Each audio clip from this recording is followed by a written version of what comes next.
see, I already put one screw in there. And I'm just going to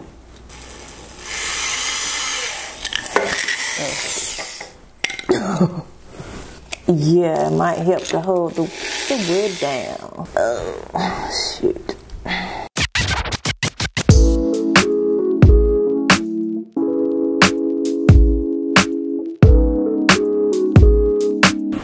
Okay, so today I decided to do some woodworking. I really need a coffee table. I have my miter saw. I need to make 45-degree angle cuts on my wood. So I've already positioned my miter saw at the 45-degree angle right here. You have a range of angles you can do with the miter saw. This is not a tutorial on how to operate a miter saw. I'm just going to kind of just show you what I'm doing.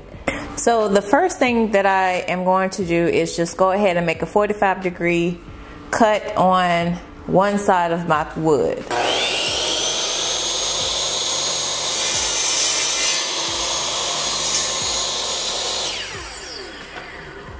The next thing that I'm going to do is just measure the length that I need for this piece, which is 36 inches. Hope you guys can see that.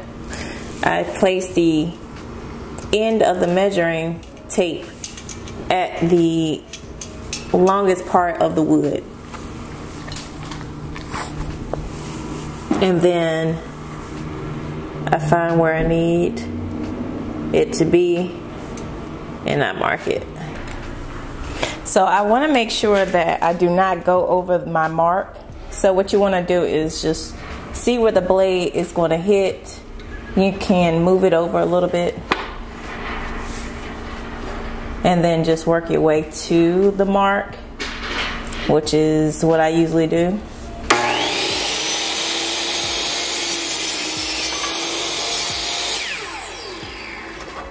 If you see, it is at exactly 36 inches. I have cut these 4 pieces for my base of my coffee table. And here I've constructed positioned the 4 pieces to create a square. If you notice, some of the piece or corners don't exactly mesh well. We can always use wood filler to get rid of this gap right here. So I'm just gonna put some wood glue on this and then spread it.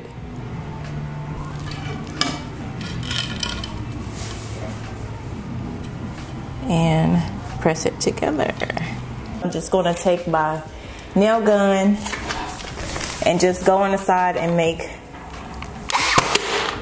put in 3 nails. So now we have a square, and I'm gonna let the glue dry for about 24 hours. Okay guys, so far I've made 2 squares and they are 36 inches by 36 inches each. For this table, I decided to make my legs 14 inches long, and I'm going to make 8 pieces at this length. Starting at the corner, I'm going to mark where I want the legs to start, and the first leg should start at the 3-inch line and then the second at the 5-inch line, just to make it simplistic. These are custom measurements that I've designed for myself, so you can always customize it the way you want. The next thing that I'm gonna do is screw one side of the corner braces that I purchased from the hardware store to one end of the legs. Next, I'm going to add some wood glue to the tip of it. I'm going to place the leg where I want to position it, and I see where my mark is.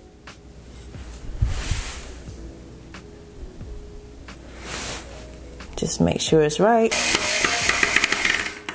Alright, and then I put the other one in there. Now I have the table turned on its side. So these are the legs and this is the bottom of it. And I'm going to reinforce it by adding some nails to it. So here's what the table is looking like so far with the legs on. I'm gonna repeat the same process and put the top part on it and then put corner brackets on that as well. Now is a good time to fill in any holes that you may have, and I'm going to use this plastic wood. I got this from Walmart, and I'm just going to put it over the holes, and then once it dries, I'm just going to sand it down. I'm planning to have a glass top, so I need to put a barrier between the wood and the glass. They're called stem bumpers. So I placed a dot all around my coffee table where I want to put one of the bumpers, and I'm just going to drill. And I'm not going to go all the way through the wood, just enough for the bumper to go in. And you can test that out by putting a bumper in, and it fits perfectly. After I drilled the hole, I went over the top part with a piece of sandpaper just to make sure that it's smooth. Next, I'm going to take a microfiber cloth and just wipe the entire coffee table base down so there is no debris. I haven't really decided on what color I want to go with the coffee table, so I'm going to first start off by using this stain, which is English chestnut, and see what it looks like. If I don't like it, then I'll probably paint it. So I'm just gonna dip a rag inside. You can use an old shirt too. So I'm just gonna wipe on the stain and then just let it sit for a little bit and then wipe it off. This is what it looks like stained, and I'm not really feeling the color because it looks more farmhouse style, which is not what I'm going for. I'm going to try to use a different stain first, and then if this doesn't work, then I'll paint it. So I decided to paint it black, and I absolutely love how it's looking. The second to last step that I'm going to do is put this polycrylic on the wood just to protect it. And so I'm just gonna stir it up, use this brush and brush it on. Here is the glass top that I purchased, and I got it from Dulles Glass. I believe it was like 150, but it's a custom piece, so I put in like the measurements. Let's see what this looks like on top of the base. I saw these felt pads at the Dollar Tree, and I grabbed them because you can use it for so many things. I'm just placing a felt pad on at each corner and then one in the middle. Add the bumpers in the holes. If you do decide to do the base, you can always put a wood top instead of the glass if you want a more inexpensive option. I think it looks great.